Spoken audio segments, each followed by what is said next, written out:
Are you deaf, old man? Move it. The harsh voice sliced through the peaceful atmosphere of the barracks like a blade through silk. Walter Murphy didn't even blink. At 81 years old, he had learned a simple truth. The loudest voices usually belong to the weakest souls. He kept working, pushing his wet mop across the floor in careful, overlapping strokes. The smell of bleach and pine cleaner filled the air as the linoleum gleamed under the bright fluorescent lights, creating a perfect reflection of the ceiling above.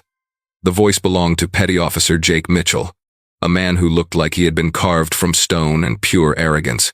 He stood flanked by two other SEAL candidates, all three radiating the restless energy of caged predators. They were young, their muscles coiled tight under their fitted t-shirts, their faces wearing that cocky expression of men who believed the world existed only to be conquered. "I've got gear inspection in 10 minutes, Mitchell barked, stepping closer. His polished black boots stopped just short of the wet floor, creating a small island of defiance in Walter's sea of cleanliness. "This is a barracks, not a ballroom. Grab your bucket and get out of my way." Walter finished his current section with unhurried, economical movements. He straightened his back in a slow, deliberate process that seemed to irritate Mitchell even more. Walter's eyes, a faded blue like old denim, met the petty officer's gaze. They were calm, observant, holding depths that Mitchell mistook for simple-mindedness. "Almost finished, son," Walter said, his voice a low, gravelly whisper.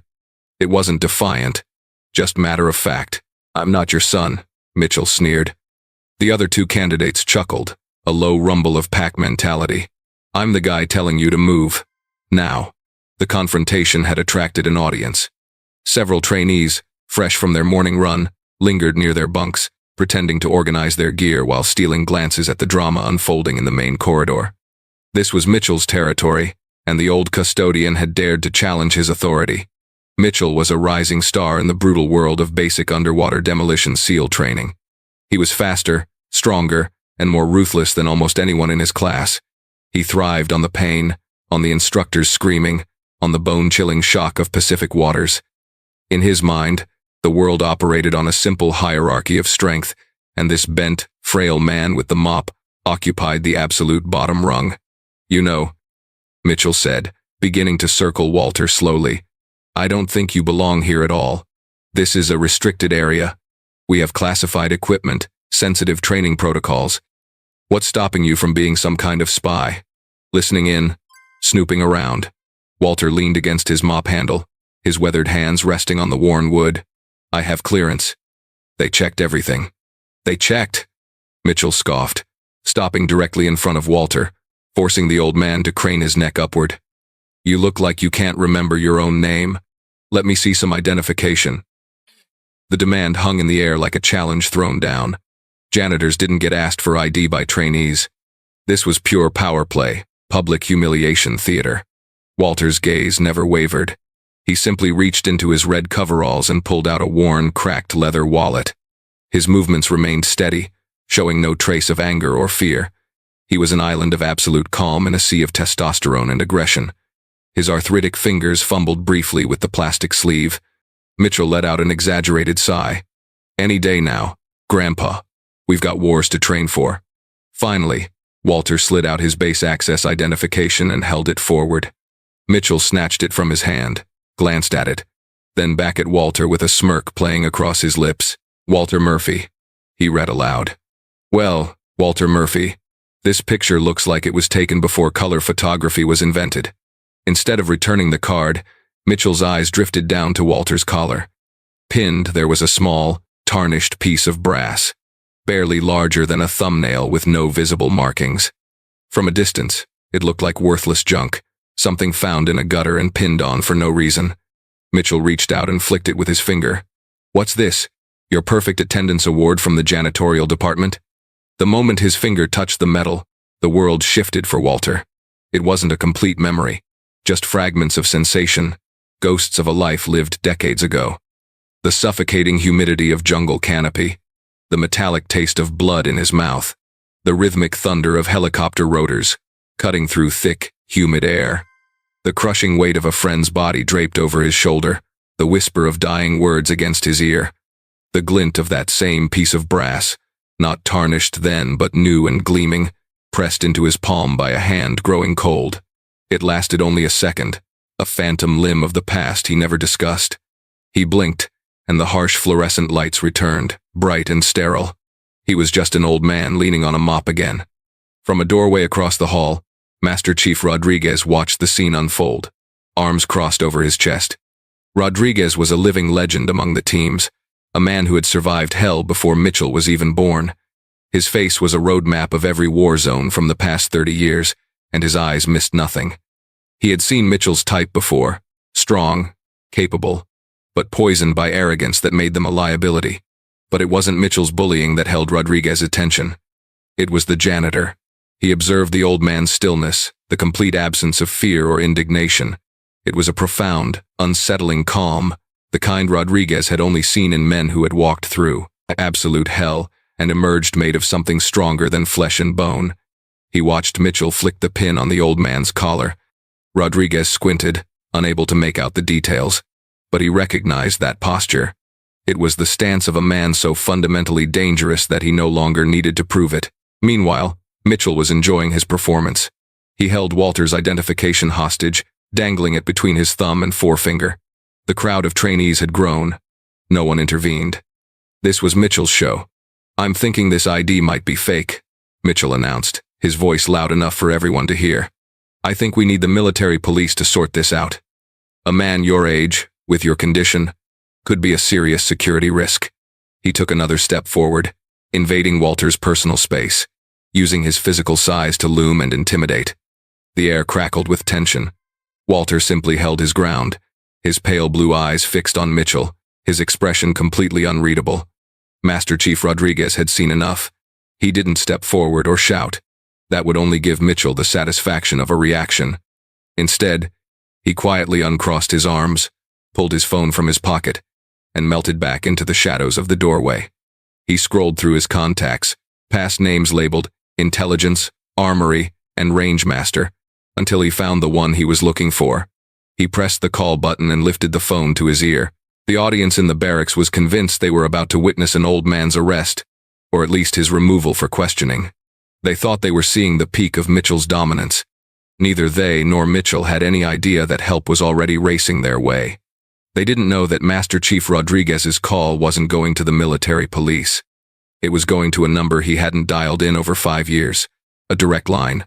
"Sir," Rodriguez said, his voice low and urgent, keeping it away from the drama in the hall. "It's Rodriguez. Sorry to disturb you, but you're not going to believe this. I'm at the training barracks and I think I'm looking at Walter Murphy." There was a pause on the other end of the line. "Yes, sir," Rodriguez continued, glancing back at the scene. "The Walter Murphy. He's cleaning floors." The response on the other end was immediate and explosive. Rodriguez listened for a moment, his expression growing grim. "Yes, sir, Petty Officer Mitchell. He's got him cornered right now. I think you need to get here immediately." He ended the call with a sense of grim certainty settling over him. The cavalry was coming, and Mitchell was about to learn a lesson that no amount of surf, torture, or log physical training could ever teach him. Inside a sprawling mahogany-paneled office at Naval Special Warfare Command Headquarters, 12 miles away, Rear Admiral Marcus Campbell slammed his phone into its cradle. The polished wood vibrated from the impact. His aide, a crisp young lieutenant, jumped in his chair. "Sir?" Admiral Campbell stood up, his face like a thundercloud. He was known for his icy calm, a commander who had navigated complex global operations from his command center without ever raising his voice. That calm had just shattered completely. "Get my car," he barked, striding toward the door and grabbing his cover from its stand. "Now, and get the base commander on the line. Tell him to meet me at the training barracks. Bravo Company. 5 minutes ago. Tell him we have a Code L event." The lieutenant, now pale-faced, fumbled with his phone. He had never heard of a Code L. It wasn't in any manual he knew. "Sir, what is a Code L?" Admiral Campbell paused at the door, turning back to fix the young officer with a stare that could strip paint. L stands for Legend. It means a living Medal of Honor or Distinguished Service Cross recipient is on this base unescorted and unrecognized. In this case, it means a living God is on our soil, and one of our people is apparently spitting in his face. "Move." The lieutenant scrambled into action, his hands flying across his phone as the admiral swept out of the office. The entire command staff jolted into high alert. A Code L. No one knew exactly what it meant, but they knew the Admiral's tone.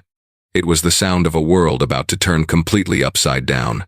Back in the barracks, Mitchell was pushing his advantage to the breaking point. Walter's silence was infuriating him, making him feel strangely powerless.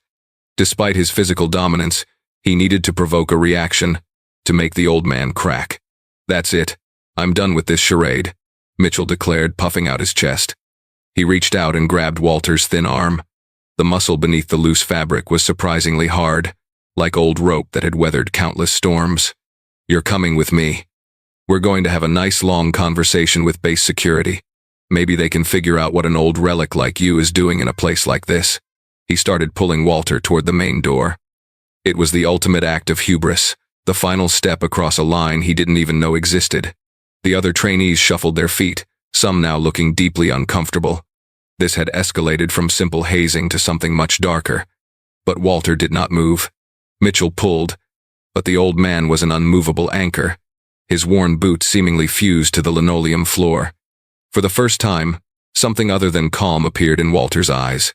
It wasn't anger. It was a profound, ancient weariness. The look of a man who had seen humanity at its absolute worst and was disappointed, but not surprised, to see it again. Just as Mitchell was about to give a more violent tug, a sound from outside cut through the tension. It started as a low rumble and rapidly grew into the squeal of tires on asphalt. It wasn't the sound of a single military police jeep. It was the sound of a convoy. Heads turned toward the large windows of the barracks. They witnessed a sight that made no sense. Two black SUVs with government plates and small flags mounted on their front fenders screeched to a halt, flanked by two Marine patrol vehicles with flashing lights. Doors flew open. The base commander, a captain known for his stern demeanor, practically fell out of the lead SUV, his face completely ashen. He was followed by a detail of armed Marines in dress blues who immediately formed a security perimeter. And then, from the rear door of the second SUV, Rear Admiral Marcus Campbell emerged. He was the commander of all Navy SEALs, a two-star admiral whose face was known only from official photographs and base-wide addresses. He was a creature of headquarters and high-level strategy, not the gritty reality of training barracks. His presence here was as shocking as lightning striking on a clear day. The barracks door crashed open. The base commander rushed in, his eyes wide with panic. He saw the scene, his star trainee holding the old janitor by the arm, and a look of pure horror crossed his face. Mitchell, utterly bewildered, dropped Walter's arm as if it were red hot. He and every other man in the room snapped to attention, backs ramrod straight, eyes locked forward. Admiral Campbell strode into the barracks, his presence seeming to suck all the oxygen from the room. He was followed by Master Chief Rodriguez, who stood grimly by the door. The Admiral's eyes, cold and furious, swept over the terrified trainees, the panicked base commander, and finally landed on Mitchell. He looked at the young, powerful SEAL candidate as if he were something disgusting stuck to his shoe, but he didn't speak to him. Instead, he walked past Mitchell, past everyone, and came to a stop directly in front of the stooped janitor in red coveralls. Walter Murphy simply watched him approach, his expression unchanged. The room fell into absolute silence. The only sounds were the distant hum of SUV engines and the frantic beating of 24 hearts. Then the impossible happened. Rear Admiral Marcus Campbell, commander of the most elite fighting force in the world, brought his heels together with a sharp click on the linoleum floor. He raised his hand to his brow in a salute so crisp, so perfect, it seemed to cut through the air itself. "Mr. Murphy," the Admiral's voice boomed, filled with respect that bordered on reverence. "It is an honor, sir." Mitchell's jaw went slack. The other trainees stared in stunned disbelief. They were witnessing a fundamental break in the laws of their universe. A two-star admiral was saluting a janitor. Walter slowly, almost wearily, raised his hand and gave a slight nod. It wasn't a return of the salute, but an acknowledgement, an acceptance. The admiral held his salute for a long moment before dropping his hand. Then he turned to face the assembled SEAL candidates, his gaze sweeping over their shocked faces until it locked onto Mitchell. "Do you have any idea who this is?" he asked, his voice dangerously quiet. Mitchell, pale and trembling, could only shake his head. "No, sir, you don't," the admiral continued, his voice rising with controlled fury. "You see an old man, a janitor, someone in your way. You are training to be the tip of the spear, but you have no concept of the history or the steel that forged it. He gestured toward Walter. This is Walter Murphy. In 1966, he was a staff sergeant in the United States Army, attached to a highly classified unit called MACV-SOG, Military Assistance Command, Vietnam Studies and Observations Group. He was running cross-border reconnaissance into Laos and Cambodia when your fathers were still in diapers. A murmur went through the room. MACV-SOG. They were legends, ghosts from history books. Their operations were the stuff of whispered, half-believed stories. This man, the Admiral said, his voice now ringing with terrible clarity, was part of a 6-man team inserted onto a hilltop deep in enemy territory. They were compromised and surrounded by a full regiment of North Vietnamese regulars, over 1,000 of them, against 6. The Admiral took a step toward Mitchell, who looked like he might collapse. For 2 days and 2 nights, they held that hill. Walter Murphy, armed with a rifle and a handful of grenades, personally repelled a dozen human wave assaults. When his commanding officer was hit, he took command. When their radio operator was killed, he held off the enemy with one hand while calling in airstrikes with the other, directing fire so close he was deafened by the blasts and burned by napalm. He pointed a finger at Mitchell's chest. When they ran out of ammunition, they used knives and bare hands. By the time reinforcements arrived, only Walter and one other man were still alive, and surrounded by the bodies of over 200 enemy soldiers. The Admiral then turned his gaze to the small tarnished pin on Walter's collar. For his actions on that hill, he was awarded the Distinguished Service Cross, our nation's second highest award for valor. He was recommended for the Medal of Honor, but the mission was so secret it remained buried for decades. His voice softened with awe. This pin is not from any sanitation department.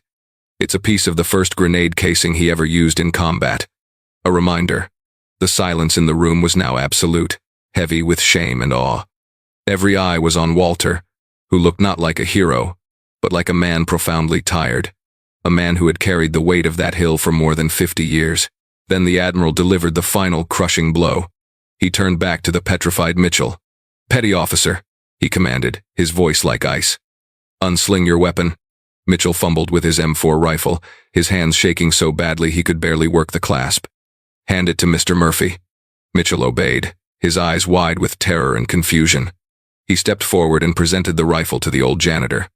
The moment Walter's hands touched the modern polymer and steel weapon, a transformation occurred. It was subtle but total. The weary stoop in his shoulders vanished. His back straightened. The 81-year-old janitor disappeared, and in his place stood a soldier. His hands, which had trembled holding his wallet, were now rock steady. They moved with innate, terrifying familiarity over the rifle's controls. His grip was perfect, his trigger discipline flawless. He brought the weapon up to his shoulder in one fluid motion, his eye aligning perfectly with the sight. He checked the magazine, worked the charging handle, and scanned the room, his gaze sweeping over the trainees with an intensity that made them feel like targets. He accomplished it all in less than 2 seconds. It was a display of economy and purpose that no amount of training could replicate. It was pure instinct. It was mastery. He held the pose for one heartbeat, a silent, powerful lesson for every man in the room. Then, with the same fluid efficiency, he made the weapon safe, ejected the magazine, and handed it back to a ghostly white Mitchell. The Admiral let the lesson sink in before speaking again, his voice a low growl directed at Mitchell. "You stand on the shoulders of giants, petty officer, and today you are spitting on the man who built the very foundation you stand on. You are a disgrace to that uniform and to the memory of every operator who came before you." He then turned to Walter, his expression softening completely. "Mr. Murphy, Walter, is there anything we can do for you?" Walter looked at the Admiral, at the terrified young men, at the mop and bucket sitting in a puddle on the floor. He gave a small, sad smile. "The uniform changes, Admiral," he said, his gravelly voice filling the silent room. "The job doesn't. Respect isn't in the rank. It's in the work. It's earned every day. In here," he gestured to the barracks, "and out there." He looked at Mitchell, not with anger, but with a hint of pity. "The boy's just young. He hasn't learned yet that the toughest enemy is the one you see in the mirror every morning." As he spoke of earning respect, a final clear image bloomed in Walter's mind. Not a flash this time, but a full, painful memory.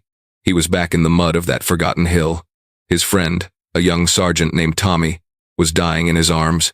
The battle was over, the silence deafening. Tommy, with his last breath, had pressed the small piece of brass into Walter's hand. It was from the grenade that had saved them during the first assault. "Don't let them forget us, Walter," Tommy had whispered, his eyes already losing focus. "Don't let them forget this place." Walter had closed his hand around it, the metal still warm, and made a silent promise. The fallout was swift and decisive. Petty Officer Mitchell was not kicked out of the SEAL program. Admiral Campbell, in a moment of wisdom, decided that would be too easy. Instead, Mitchell was recycled. He was sent back to day one, week one of training, forced to start the entire grueling 6-month ordeal all over again. It was a profound humiliation, a public declaration of his failure, not of body, but of character. He would have to earn his way back, inch by painful inch, under the watchful eyes of instructors who now knew his story. For the institution, the change was more significant. Admiral Campbell mandated a new addition to the training curriculum. It was a non-negotiable history course taught by Master Chief Rodriguez himself, focusing on the origins of naval special warfare and its roots in the shadowy operations of units like MACV-SOG. The first lecture was titled simply, "The Legacy of Walter Murphy." An oversized, framed photograph of a young Staff Sergeant Murphy in Vietnam was hung in the main hall of the training center, a permanent reminder to every candidate of the history they were inheriting. The base offered Walter a formal apology and a quiet pension increase, which he politely accepted, but he didn't quit his job. The next day, he was back in the barracks with his mop and bucket, the floors gleaming under his slow, steady care. His presence, however, had changed. He was no longer an invisible old man. The trainees spoke to him with quiet, reverent respect. They held doors for him. They asked if he needed anything. They saw him not as a janitor, but as a living monument. Weeks later, a much-changed Mitchell, now a lowly trainee again, gaunt and humbled from his brutal re-entry into Hell Week, saw Walter sitting alone in the mess hall, slowly eating his lunch. After a long moment of hesitation, Mitchell picked up his tray, walked over, and stood before the old man's table. Walter looked up, his pale blue eyes questioning. Mitchell swallowed hard, the arrogance long since scoured out of him. "Mr. Murphy," he said, his voice quiet, almost a whisper. "Sir, could you tell me about Tommy?" Walter looked at the young man for a long time. He saw the shame in his eyes, but also a flicker of genuine curiosity, of a desire to understand. He gave a slow nod and gestured to the empty chair across from him. "Sit down, son," Walter Murphy said. "Let me tell you about a real hero." The lesson was complete. The circle was closed, and the legacy lived on. If you were moved by Walter's story, please like this video, share it with someone who respects our veterans, and subscribe for more tales of unsung heroes.